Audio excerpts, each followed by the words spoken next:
नमस्कार दोस्तों, बहुत बहुत स्वागत है आप सभी का एक बार फिर से अतुल्य आर्यस के इस डिजिटल प्लेटफॉर्म पर। फ्रेंड्स, हमने शुरू किया था राजस्थान की कला और संस्कृति।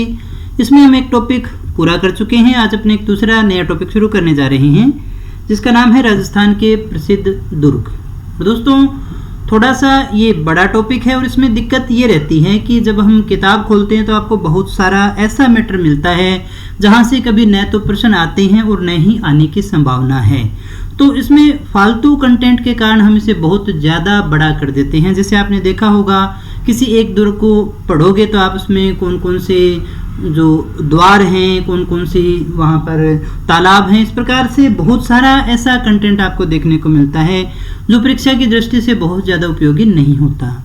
तो हमने ये कोशिश की है कि इस क्लास में आपको वो मैटर दिया जाए जो परीक्षा में पूछा जा सकता है, यानी केवल दुर्ग तक हम इसको सीमित रखें। वरना अन्यथा ये भी दिक्कत रहती है कि जैसे दुर्ग है तो दुर्ग के अंदर मंदिर हैं, कोई और महल हैं, तो हम उनकी गहराई में इतना चला जाते हैं कि वो टॉपिक से हम बहुत ज़्यादा भटक जाते हैं। तो यहाँ पर मैं आपको केवल वही करवाने जा रहा हूँ जो बहुत ज़्यादा इम्पोर्टेंट है और परीक्षा की तैयारी के लिए महत्वपूर्ण है, यानी एक सीमित दायरे में हमने इसको बांधने की कोशिश की है।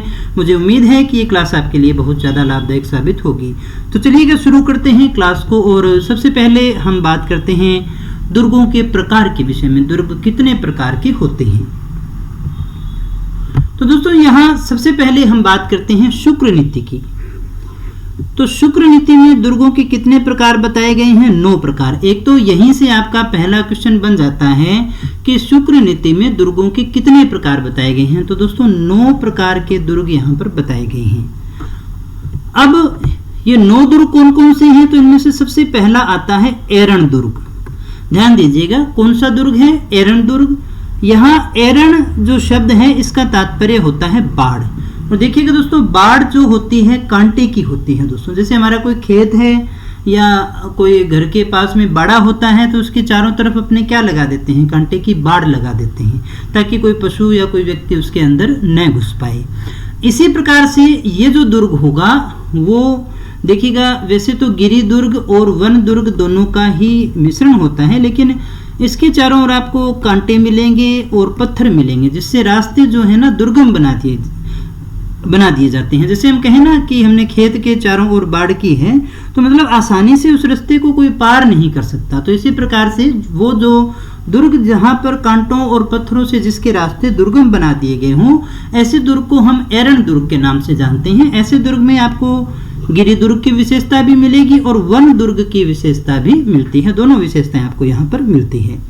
तो ऐसे दुर्ग कौन कौन से हैं? उदाहरण के तौर पर आप चित्तौड़ को देख सकते हैं, आप जालोर को देख सकते हैं, आप रणथंभौर के दुर्ग को भी देख सकते हैं। तो एरण दुर्ग वो जो जिसके चारों ओर कांटेदार बाढ़ होती है, कांटे होते हैं, पत्थर से उसका रास्ता दुर्गम बना दिया गया हो। दूसरा जो हमारा प्रकार है दुर्ग का वो है पारिक दुर्ग। पारिक जो शब्द है उसका अर्थ होता है खाई। तो यहाँ हम ये समझ लेते हैं कि पारिक का मतलब हुआ खाई, यानी किसी दुर्ग के चारों ओर जब हमने खाई बना दी।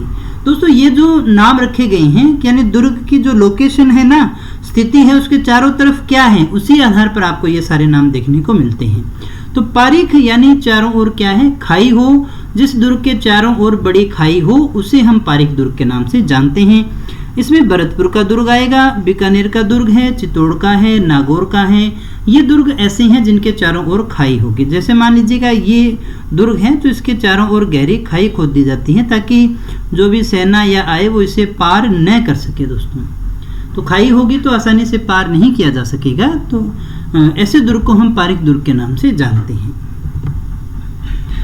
पारिद दुर्ग, परिधि से आप इसको ले सकते हैं। पारिद जो शब्द है उसका तात्पर्य होता है दीवार या फिर परकोटा। तो यहाँ हमें ये समझ जाना चाहिए कि कोई ऐसा दुर्ग जिसके चारों ओर दीवार या परकोटा बना हो तो उसे हम पारिद दुर्ग के नाम से जानते हैं, यानी जिसके चारों ओर ईंट, पत्थर और मिट्टी से बनी हुई बड़ी बड़ी दीवारें हों, बड़ी बड़ी दीवारों का एक परकोटा बना हो, तो ऐसे दुर्ग को हम पारिद दुर्ग के नाम से जानेंगे। जैसे कि चित्तौड़ है, जालोर है, बीकानेर है और जैसलमेर है। इसी प्रकार से चौथा जो प्रकार आता है हमारा वो है वन दुर्ग। कौन सा दोस्तों? वन दुर्ग। तो जैसा कि नाम से ही स्पष्ट हो रहा है, वन दुर्ग यानी जिस दुर्ग के चारों ओर क्या हो, वन हो, जो वनों से घिरा हुआ हो, जिसके चारों ओर पेड़ ही पेड़ हो। तो यानी जिस दुर्ग के चारों ओर बड़े बड़े कांटेदार वृक्ष हो, ऐसे दुर्ग को हम वन दुर्ग के नाम से जानेंगे। नाम से स्पष्ट है, वन दुर्ग यानी जो दुर्ग वन के बीच में हो, और वन भी कैसे, कांटेदार वृक्षों का जंगल हो जिसके बीच में हो, जैसे कि सिवाना का दुर्ग है, वो इसी श्रेणी में आता है। इसी प्रकार से पांचवा जो हमारा दुर्ग का प्रकार आता है वो है धानवन दुर्ग। तो धानवन दुर्ग जो है वो यहाँ पर धन्व जो शब्द है, धानवन यानी धनव से बना हुआ शब्द है। धनव एक संस्कृत का शब्द है जिसका अर्थ होता है मरुस्थल। यानी धनव शब्द का अर्थ क्या हुआ, मरुस्थल, यानी ऐसा एक दुर्ग जिसके चारों ओर क्या हो, मरुभूमि हो, मरुस्थल की भूमि हो। ऐसे दुर्ग को हम क्या कहते हैं, धानवन दुर्ग के नाम से जानते हैं। जैसे कि सोनारगढ़, जैसे कि क्या है दोस्तों, सोनारगढ़ है, ये कौन सा दुर्ग हो गया, ये धानवन दुर्ग हो गया। यानी ऐसा दुर्ग जिसके चारों ओर क्या फैला हो, मरुस्थल ही मरुस्थल फैला हुआ हो। इसके बाद में हम बात करते हैं दोस्तों जल दुर्ग की। जल दुर्ग या ओदक बोलेंगे हम इसको, और क्या कहते हैं, ओदक, यानी ऐसा दुर्ग जिसके चारों ओर क्या हो, पानी हो, यानी नदियों के संगम पर बना हुआ हो। सामान्य सी बात है, पानी तो कहाँ से आएगा, ऐसे कोई तालाब और झील बना करके उसके बीच में तो अपने बना नहीं सकते। तो ऐसे एक दुर्ग का उदाहरण हमें मिलता है गागरोन का किला, जो जल दुर्ग की श्रेणी में आता है। बहुत बार ये क्वेश्चन है, काफी इंपॉर्टेंट है, बार बार आपसे पूछा जाता है। गिरि दुर्ग, गिरि दुर्ग को अपने पार्वत दुर्ग के नाम से भी जानते हैं। ऐसा दुर्ग जो ऊंचाई पर एक पहाड़ी पर बना हो, यानी एक ऊंची पहाड़ी पर किसी दुर्ग को बना दिया गया हो, उसे हम गिरि दुर्ग के नाम से जानते हैं। नाम से स्पष्ट है, गिरि यानी पर्वत, जो दुर्ग पर्वत या पहाड़ी पर बना हो, जैसे कि जालोर का है, सिवाना का है। अधिकतर दुर्ग जो आपको मिलेंगे पहाड़ों पर ही मिलते हैं। फिर आता है सैन्य दुर्ग या फिर सहाय दुर्ग। सैन्य दुर्ग कौन सा होगा, ऐसा दुर्ग जिसके अंदर स्थायी सेना रहती हो और बंधु बांधव जो हैं वो उसमें निवास करते हो। तो ऐसे दुर्ग को हम सैन्य दुर्ग या सहाय दुर्ग के नाम से जानते हैं। इसे नर दुर्ग भी कहा जाता है। और क्या नाम आता है दोस्तों इसका, नर दुर्ग आता है। जैसे कि चित्तौड़ है, गागरोन है, वो इसी श्रेणी में आते हैं। एक दुर्ग आपको कई जगह नाम मिल रहा है तो उसमें कई प्रकार की विशेषताएं हो सकती हैं, कई श्रेणियों में आ सकता है दोस्तों। नौवां जो प्रकार है वो है स्थल दुर्ग। स्थल मतलब भूमि होती है, समतल भूमि को हम कहते हैं। ऐसा कोई दुर्ग जो स्थल यानी समतल भूमि पर बना हुआ हो। अब इन दुर्गों में से अगर हम बात करें सबसे श्रेष्ठ दुर्ग कौन सा है, तो वो सैन्य दुर्ग होता है। ये जो दुर्ग है वो सबसे श्रेष्ठ दुर्ग की श्रेणी में आता है। पारिख जो दुर्ग है उसे हम सबसे निम्न श्रेणी का मानते हैं। पारिख दुर्ग कौन सा था दोस्तों, जिसके चारों ओर खाई हो, ऐसे दुर्ग को पारिख दुर्ग अपने कहा करते थे। तो ये दुर्ग के 9 प्रकार हमने पढ़े, जो किस में बताए गए हैं दोस्तों, जो शुक्र नीति में बताए गए हैं। उनको हमने बड़े अच्छे से, बड़े प्रेम से डिस्कस कर लिया है। इसके बाद में कौटिल्य की अगर हम बात करें तो कौटिल्य के अनुसार जो दुर्ग हैं वो 4 प्रकार के होते हैं। औदुक, पार्वत, धान्व और वन, ये चारों चीजें अपने पढ़ चुके हैं। औदुक यानी कि जल दुर्ग ही होता था, पर्वत पहाड़ी पे बना हुआ, धान्व मरुस्थल वाला, और वन तो अपने को पता ही है जिसके चारों ओर कांटेदार वृक्ष हों। इसके बाद में दोस्तों दुर्ग से जुड़े हुए कुछ इंपॉर्टेंट फैक्ट को भी अपने देख लेते हैं पहले, फिर अपने एक एक करके सभी जो दुर्ग हैं उनके इंपॉर्टेंट फैक्ट को डिस्कस करने वाले हैं। तो यहाँ दुर्ग, गढ़ और किला, ये 3 शब्द आपने सुने होंगे। इनमें दुर्ग जो होता है वो सबसे बड़ा होता है, सबसे बेस्ट होता है। गढ़ मीडियम होता है और किला सबसे छोटा होता है। यानी दुर्ग एक ऐसा स्थान हो गया जहाँ पर सुरक्षा और सबसे ज़्यादा सुविधाएं हों। इन दोनों तीनों के अंदर ये सबसे ज़्यादा बड़ा होता है। गढ़ है वो किले से तो बड़ा होता है लेकिन दुर्ग से छोटा होता है, उसे हम गढ़ कहते हैं। और सबसे छोटा जो हो गया, सामान्य हो गया, जिसका आकार सामान्य हो, उसे अपने किले के नाम से जानते हैं। तो ये 3 नाम आपने, और सामान्यतः हम इसको एक ही अर्थ में ले लेते हैं कि दुर्ग कहो चाहे गढ़ कहो चाहे किला कहो, नहीं, दो तीनों में अंतर होता है। किला सबसे छोटा होता है, गढ़ मध्यम होता है, और सबसे बड़ा कौन सा होता है, दुर्ग वही होगा जिसके आगे सबसे विशालतम, जिसमें सबसे ज्यादा सुविधाएं हों। फिर हम बात करें राजस्थान में दुर्गों की संख्या की दृष्टि से अगर हम बात करें तो भारत में 3रे नंबर पर आता है। ये भारत में 3रे नंबर पर आता है राजस्थान। यानी सबसे ज्यादा जो दुर्ग है वो महाराष्ट्र में है, उसके बाद में सेकंड नंबर पर एमपी है और तीसरे नंबर पर आता है हमारा राजस्थान दुर्गों की संख्या के आधार पर। अब अगला प्रश्न ये उठता है, तो फिर राजस्थान में सबसे ज्यादा दुर्ग कहाँ है? तो राजस्थान में सबसे ज्यादा दुर्ग आपको कहाँ मिलेंगे? जयपुर के अंदर मिलते हैं। भारत में कौन सा स्थान है? राजस्थान का तीसरा स्थान है। राजस्थान में सबसे ज्यादा दुर्ग कहाँ है? जयपुर में है। अब एक बहुत ही इंपॉर्टेंट क्वेश्चन है, सबसे ज्यादा विदेशी आक्रमणों को सहने वाला दुर्ग कौन सा है? तो वो है बटनेर। बटनेर दुर्ग कहाँ है दोस्तों? हनुमानगढ़ में है। बटनेर का जो किला है, बटनेर का जो दुर्ग है, वो सबसे ज्यादा विदेशियों के आक्रमण इसके ऊपर हुए उनको सहने वाला दुर्ग है। सर्वाधिक स्थानीय आक्रमणों की अगर हम बात करें तो वो तारागढ़, कौन सा? अजमेर वाला जो तारागढ़ है वो सबसे ज्यादा स्थानीय आक्रमणों को सहने वाला किला है। तुमने क्या देखा? सबसे ज्यादा दुर्ग कहाँ है? एमपी में है, उसके बाद महाराष्ट्र में है, फिर एमपी में है, फिर राजस्थान में, यानी राजस्थान का तीसरा स्थान है। फिर उसके बाद में देखिएगा राजस्थान में सर्वाधिक दुर्ग कहाँ है? जयपुर में है। और सर्वाधिक विदेशी आक्रमण सहने वाला दुर्ग कौन सा है? बटनेर। और सबसे ज्यादा स्थानीय आक्रमण सहने वाला दुर्ग कौन सा है? तारागढ़ है। अब हम बात करें सबसे बड़ा लिविंग फोर्ट, यानी जहां पर लोग रहते हैं, तो यहाँ पर खेती भी होती है दोस्तों, तो वो कौन सा है? चित्तौड़गढ़ है, जहां पर सबसे ज्यादा लोग रहते हैं, सबसे बड़ा लिविंग फोर्ट है। उसके बाद में दूसरा लिविंग फोर्ट है जो सोनारगढ़ जैसलमेर वाला आता है।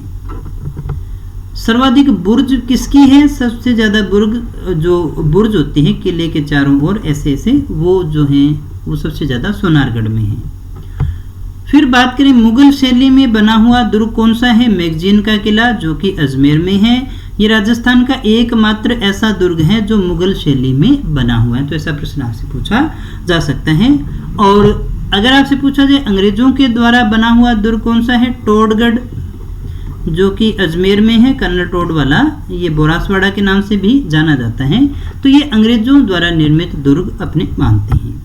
अगर आपसे पूछा जाए सबसे प्राचीनतम राजस्थान का सबसे प्राचीनतम दुर्ग कौन सा है? तो बटनेर है। बटनेर के बाद में कौन सा आता है? चित्तौड़ आता है, यानी सबसे प्राचीन 3री शताब्दी का है ये बटनेर, और उसके बाद में बना था चित्तौड़ दुर्ग। सबसे नए की बात करें तो मोहनगढ़ जो है वो सबसे नवीनतम बना हुआ दुर्ग है, और उसके बाद में जो दूसरा जो दुर्ग है वो है लोहागढ़। फिर हम बात करें मिट्टी से निर्मित दुर्ग कौन सा है? बटनेर है और लोहागढ़ है। ये क्वेश्चन आ जाते हैं। विश्व धरोहर सूची में शामिल 6 किले हैं, जिसमें से पहला चित्तौड़ है, दूसरा कुंभलगढ़ है, तीसरा गागरोन है, चौथा जैसलमेर है, 5वां रणथंभौर है और छठा है आमेर। यहाँ से आपसे क्वेश्चन बहुत बार पूछा जाता है, तो ये 6 किले आपको याद होने चाहिए। फिर हम बात करें सबसे इंपॉर्टेंट फैक्ट, मेवाड़ में 84 दुर्ग हैं, उनमें से 32 दुर्गों का निर्माण अकेले कुंभा के द्वारा करवाया गया। ऐसी जानकारी हमें वीर विनोद के द्वारा प्राप्त होती है, यानी दुर्गों के निर्माण में, स्थापत्य कला के निर्माण में कुंभा का योगदान अभूतपूर्व माना जाता है।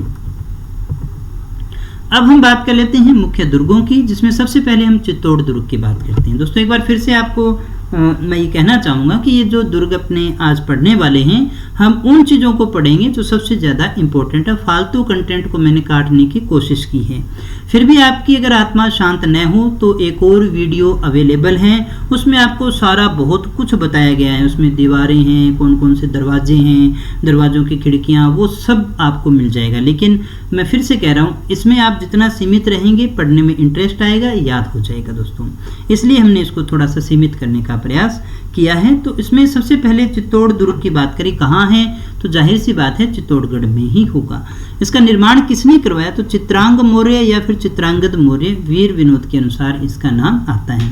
कई बार आरपीएससी की परीक्षा में चित्रांग ही दिया हुआ था, तो जैसे भी ऑप्शन आए, अगर दोनों आए तो आपको चित्रांग करना है, चित्रांगद नहीं करना है। बाकी जैसा ऑप्शन में अगर चित्रांगद हो तो फिर वही करना है। अब हम देखें भी कौन सी श्रेणी में आता है। तो वैसे सामान्यतः हम इसे गिरि दुर्ग मानते हैं। कौन सा दुर्ग मानते हैं? गिरि दुर्ग मानते हैं। लेकिन वास्तव में अगर आप धानवन की विशेषताएं को छोड़ दें, यानी मरुस्थल में तो है नहीं है, तो बाकी सारी जो विशेषताएं हैं, सभी प्रकार के दुर्ग की विशेषताएं आपको चित्तौड़गढ़ दुर्ग में मिल जाएंगी। यहाँ नदियां कौन सी हैं? तो यहाँ पर गंभीरी और बेड़च नदियां हैं, जिसके संगम पर यह दुर्ग बना हुआ है। इसी प्रकार से अन्य नाम देखें तो इसके नाम कौन कौन से आते हैं। इसका नाम है विचित्रकूट, जो कुंभा के काल से ही चला हुआ आ रहा है। इसे खिजराबाद भी कहते हैं और इसे हम चित्रकूट या चित्रकूट के नाम से भी जानते हैं। इसे दुर्गाधिराज भी कहते हैं, राजस्थान का गौरव भी कहते हैं, किलों का सिरमौर भी कहते हैं दोस्तों। तो दोस्तों अन्य नामों में हमने क्या पढ़ा, विचित्रकूट, खिजराबाद, अलाउद्दीन खिलजी ने इसका ये नाम रखा था। और चित्तौड़गढ़ को ही कहते हैं चित्रकूट या चित्रकूट, दोनों एक ही बात है। दुर्गाधिराज राजस्थान का गौरव और किलों का सिरमौर। याद रखिए किलों का सिरमौर है। अगर आपसे पूछा जाए जागीरी किलों का सिरमौर कौन सा है तो फिर आंसर हमारा ये नहीं होगा, फिर कौन सा हो जाएगा, फिर कुचामन हो जाएगा दोस्तों। इसे दक्षिणी पूर्वी प्रवेश द्वार भी कहा जाता है। तो ये उपनाम काफ़ी इंपॉर्टेंट होते हैं, यहाँ से कोई ना कोई क्वेश्चन आपसे पूछा जा सकता है। ये सारे नाम आपको अच्छे से याद रखने हैं। इसके बाद दोस्तों कुछ और फैक्ट हम इसके देख लेते हैं। इसके बारे में ही कहा जाता है कि गढ़ तो चित्तौड़गढ़, बाकी सब गढ़ैया, यानी इसका इतना ज़्यादा महत्व है। हम इसकी आकृति की बात करें तो कैसी है, व्हेल मछली के जैसी आकृति इसकी मानते हैं। दिल्ली मालवा मार्ग पर यह स्थित था। सर्वाधिक क्षेत्रफल वाला दुर्ग कौन सा है तो यही है, 28 वर्ग किलोमीटर का इसका क्षेत्रफल माना जाता है। और अभी हमने इसकी चर्चा भी की थी कि ये सबसे बड़ा लिविंग फोर्ट है, सबसे बड़ा लिविंग फोर्ट जहाँ पर एग्रीकल्चर भी होता है तो चित्तौड़ है। दूसरा सोनारगढ़ आता है। यहाँ पर साके हुए दोस्तों। साके क्या होते हैं देखिएगा, साके में दो चीज़ें होती हैं, एक तो होता है केसरिया और एक होता है जौहर। जब देखिए राजपूत राज्यों पे आक्रमण हुआ करते थे तो जब जीतने की आशंका नहीं रहती थी, मतलब ये पता चल जाता था कि अब हमारी विजय नहीं हो सकती है, तो राजपूत वीर जो हुआ करते थे वो केसरिया बाना पहन करके शत्रु पर टूट पड़ते थे और अपने प्राणों से को त्याग कर वीर गति प्राप्त किया करते थे। और जो स्त्रियां थी वो अपने सतीत्व की रक्षा के लिए एक अग्निकुंड में कूद जाया करती थी दोस्तों, और अपने प्राणों का त्याग करके सतीत्व की रक्षा किया करती थी। तो ये दोनों जब घटनाएं हो जाती थी, ये दोनों प्रक्रियाएं हो जाती थी, तो इनको हम सम्मिलित रूप से क्या कहते हैं, साका कहते हैं दोस्तों। तो साका यहाँ हुआ, यहाँ पर 3 साके हुए थे। पहला 26 अगस्त 1303 का पद्मिनी वाला आता है, रतन सिंह और पद्मिनी का जो केस है, ये अपने आगे जब इतिहास को पढ़ेंगे वहाँ देखेंगे दोस्तों। यहाँ पर ये कहानी मैं आपको नहीं बताने वाला हूँ, सिर्फ आपको ये याद रखना है पद्मिनी का जौहर हुआ था। रतन सिंह और अलाउद्दीन खिलजी ने जब इसके ऊपर आक्रमण किया था तब की ये कहानी आती है। मार्च 1535 में हुआ दूसरा, रानी कर्मावती ने देखिए जो है जौहर किया था। इस समय जो बात थी वो विक्रमादित्य और बहादुर शाह के मध्य थी। 23 फरवरी 1567 को फूल कंवर का जौहर हुआ था, जब ये हुआ था अकबर के समय, और उस समय यहाँ कौन हुआ करते थे, उदय सिंह हुआ करते थे। दुर्ग में स्थित अन्य स्थलों की बात करें तो नौकोठा या नवलखा महल है, एक महासती स्थान भी है जो राज परिवार की शमशान भूमि है दोस्तों। ये कोई ज़्यादा जरूरी तो नहीं था फैक्ट, फिर भी मैंने आपको बता दिया। अब हम बात कर लेते हैं रणथंभौर दुर्ग की। रणथंभौर दुर्ग, एक तो रण प्लस थंब 2 नदियां हैं जिसके कारण 2 पहाड़ियां हैं, इसके कारण भी हम इसको कहते हैं। रणथंबन देव चौहान के द्वारा चौहानों का बनाया हुआ दुर्ग है ये।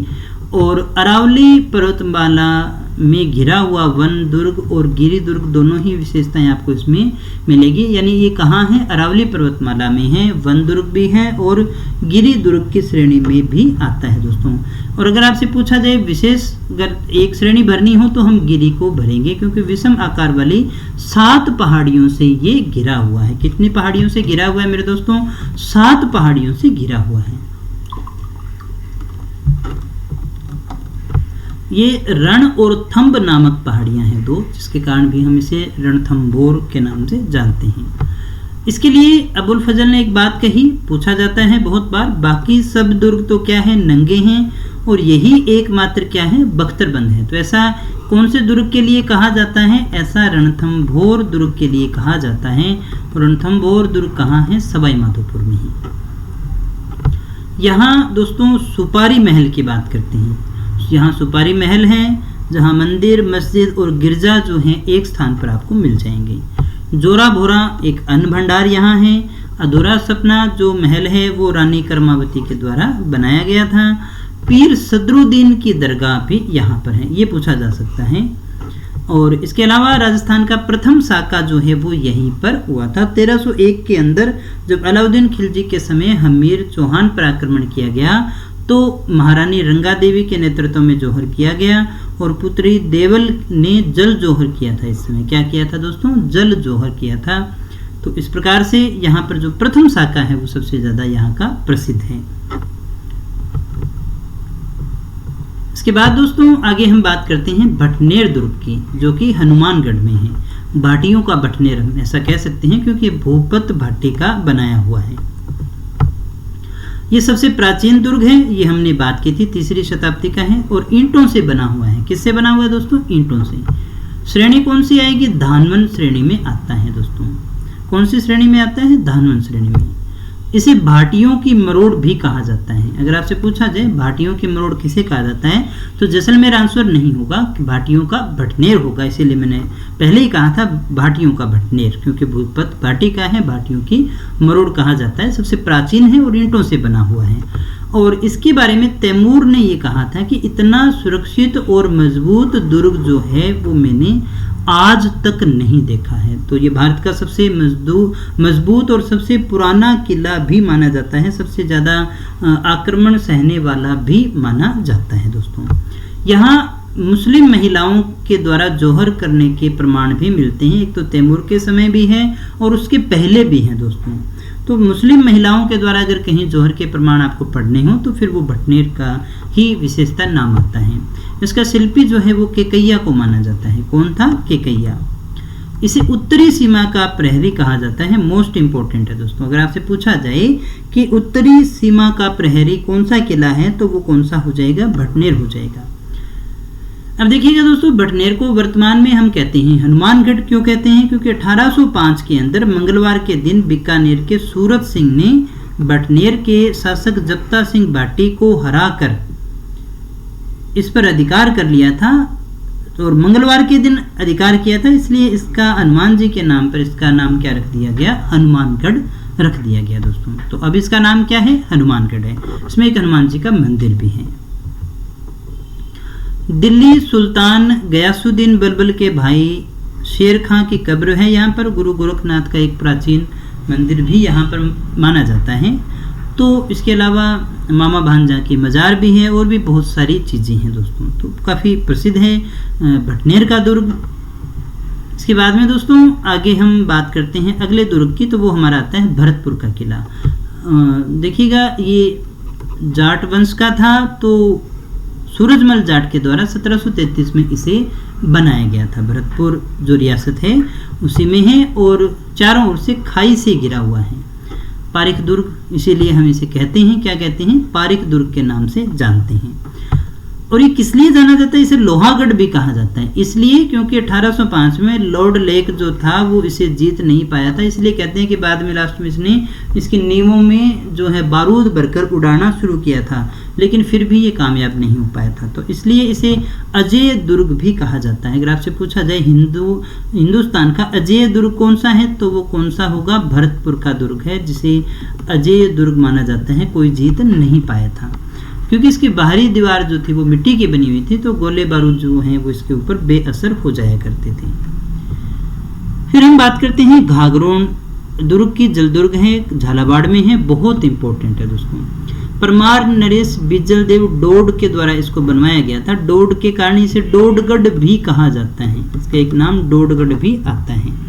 ये जल दुर्ग है, हमने पीछे भी चर्चा की थी। जल दुर्ग या ओदक दुर्ग एक ही बात होती है। और यहाँ नदियाँ कौन सी हैं? तो यहाँ पर काली सिंध है, आहू नदी है। काली सिंध और आहू नदियों के संगम पर ये बना हुआ है। इसके अन्य नामों में देखिएगा, डोडगढ़ है, दूसरगढ़ है, गरगराटपुर है, गागरोन है, मुस्तफाबाद।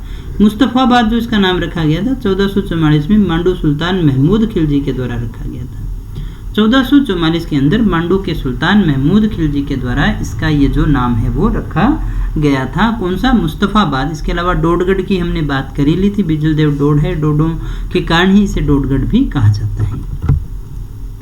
चित्तौड़ अभियान के दौरान अकबर ने गागरोन दुर्ग में रुका भी था और यहीं पर अबुल फजल के भाई फैजी ने अकबर से मुलाकात की थी। ऐसे बहुत सारे किस्से आपको बहुत सारे दुर्ग में मिलेंगे, लेकिन मैंने तो कभी परीक्षा में आए हुए देखे नहीं। तो अपने आप को सीमित रखना दोस्तों दुर्ग के अंदर, वरना दुर्ग एक ऐसी चीज़ है कि आप उस पर एक पूरी किताब भी लिख सकते हैं। इतने ज़्यादा दुर्ग यहाँ पे राजस्थान में हैं। जैसे अभी हमने कहा ना, मेवाड़ में ही 84 दुर्ग हैं, कितने पढ़ेंगे हम, इसलिए हमें थोड़ा सा सीमित हमें इसमें रहना पड़ेगा और एक प्रकार का सिलेक्टेड मैटर अपने को पढ़ना पड़ेगा।